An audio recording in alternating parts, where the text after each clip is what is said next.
নিশ্চয়কৈ আজি কিছুদিনৰ আগতে ৰাজ্য চৰকাৰখনে অপাদশিক বিদ্যালয়সমূহৰ শিক্ষকসকলক নিযুক্তি দিছিলে আৰু বিদ্যালয়সমূহ পাদশীকৰণ কৰিলে। মই আজি উপস্থিত হৈছোঁ ২ নং গমাৰি প্ৰাথমিক বিদ্যালয়। এই বিদ্যালয়খনৰ যোৱা ৮০ চনতে স্থাপিত হৈছিলে। প্ৰায় ৪১ বছৰ বৰ্তমান এই বিদ্যালয়খন চলি আছে। এই বিদ্যালয়খনত তিনিজনীয়া শিক্ষকে অপাদশিকৃত হৈ থাকোঁতে তিনিজনীয়া শিক্ষকে বিদ্যালয়খন চলাই আছিলে।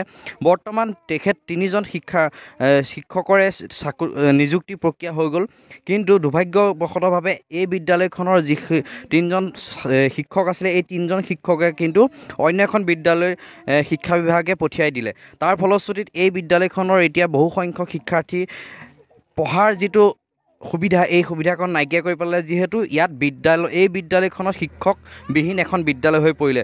মোৰ লগত এগৰাকী বাইদেউ আছে। বাইদেউ কওকচোন, যিহেতু ৮০ চনতে স্থাপিত হৈছিলে, বৰ্তমান এই বিদ্যালয়খন ৪১ বছৰ গৰকিলে। এই বিদ্যালয়খনৰ কিন্তু অপাদশীকৃত হৈ আছিলে, এতিয়া পাদশীকৰণ কৰিলে, চৰকাৰে ল'লে। তিনিজনীয়া শিক্ষকে চলাই আছিলে। বৰ্তমান ইয়াত এজন শিক্ষক নাই। তাৰ ওপৰত আপুনি কি কয়? যিহেতু বহু সংখ্যক ইয়াত ছাত্ৰ ছাত্ৰী আছে, এই ছাত্ৰ ছাত্ৰীসকলৰ ভৱিষ্যত বৰ্তমান কি হ'বলৈ গৈ আছে? ভৱিষ্যত বৰ্তমান ছাৰ সাংবাদিকলৈ বহুত ধন্যবাদ। আমাৰ এইখন স্কুলখনৰ আজি ৪০-৫০ বছৰকৈ চলি থকা ঋতুৰাম বৰা ছাৰ আৰু দুৰ্গেশ্বৰ বৰা আৰু ছাৰ ৩ নম্বৰ শিক্ষকজন বহুত বছৰ চলি থকা আমাৰ ল'ৰা ছোৱালীবিলাকক বহুত আগবঢ়াই নিছিলে। ছাৰ চৰকাৰৰ মৰমতে এতিয়াতো স্কুলখন পাদশীকৰণ হৈছে। হোৱাৰ পাছত আমাৰ শিক্ষকৰ বহুত অসুবিধা হৈ পৰিলে। এইখন অনুষ্ঠানৰ শিক্ষকক যদি বেলেগত লৈ গ'লে আমাৰ এই সৰু ল'ৰা ছোৱালীবিলাকৰ অথনিও মই ক'লোঁ বহুত পানীৰ হাঁহ নচৰা অৱস্থা হ'ব বুলি। কাৰণ এইখন স্কুলতে পঢ়ি আজি বহুত ডাঙৰ ল'ৰা ছোৱালী পঢ়ি আছে। এইখন মানে বহুত নিবনুৱা সমস্যা হৈ আছে।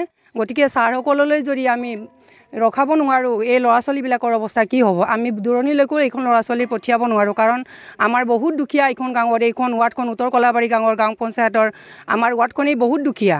আৰু চবেই জানে আমাৰ পালেংবাৰী গমাৰিগুৰিখনৰ দুখীয়া বুলি। আৰু স্কুলো এয়া অনুষ্ঠান হোৱাৰ লগে লগে যদি বেলেগলৈ নিয়ে, আমাৰ এইখন গাঁৱৰ অনুষ্ঠান একোৱেই মানে সুবিধা নাথাকিব। গতিকে আমি এইখন স্কুলখন চৰকাৰে পাদশীকৰণ কৰি দিয়াৰ কাৰণে বহুত ধন্যবাদ কৰিছিলোঁ। নিশ্চয়কৈ শিক্ষামন্ত্ৰীলৈ আপুনি কি অনুৰোধ কৰিব? বহুত অনুৰোধ, আমি মানে আদেশ নহয় অনুৰোধ কৰিছোঁ যে আমাক এইখন অনুষ্ঠান লাগে। আৰু অনুষ্ঠানৰ মৰ্মে শিক্ষকো এই তিনিটা ইয়াতে স্কুলখনতে থাকিবই লাগিব। আমি আৰু বেলেগলৈ পঠিয়াব নোৱাৰিম। হয়, মোৰ লগত এই গাঁওখনৰ এই বিদ্যালয়খনৰ নিৰ্মাণ প্ৰক্ৰিয়াৰ পৰা জড়িত, ৮০ চনৰ পৰা আপুনি জড়িত। যিহেতু বৰ্তমান বিদ্যালয়খনৰ এজনো শিক্ষক নাই, বহুসকল ছাত্ৰ ছাত্ৰী আছে, এজনো শিক্ষক নাই। আজি প্ৰায় ৩-৪ দিন হৈ গ'ল। এই বিদ্যালয়খনৰ কিন্তু শিক্ষক এতিয়া বৰ্তমান এজনো নাই। যি তিনিজন আছিলে তেখেতলোকক চৰকাৰে ইতিমধ্যে অন্য এখন বিদ্যালয়লৈ গ'ল। এই ক্ষেত্ৰত আপুনি এজন গাঁৱৰ জ্যেষ্ঠ নাগৰিক হিচাপে কি কয়? মই চৰকাৰক এইটোকে অনুৰোধ কৰিব বিচাৰিছোঁ যে যিটো বেষ্ট স্কুল হিচাপে চৰকাৰে নিযুক্তি দিলে শিক্ষকসকলক, বেষ্ট স্কুল হিচাপে এই শিক্ষকসকলক আকৌ ঘূৰাই আনি এই স্কুলতে নিযুক্তি দিয়াটো মই বিচাৰোঁ।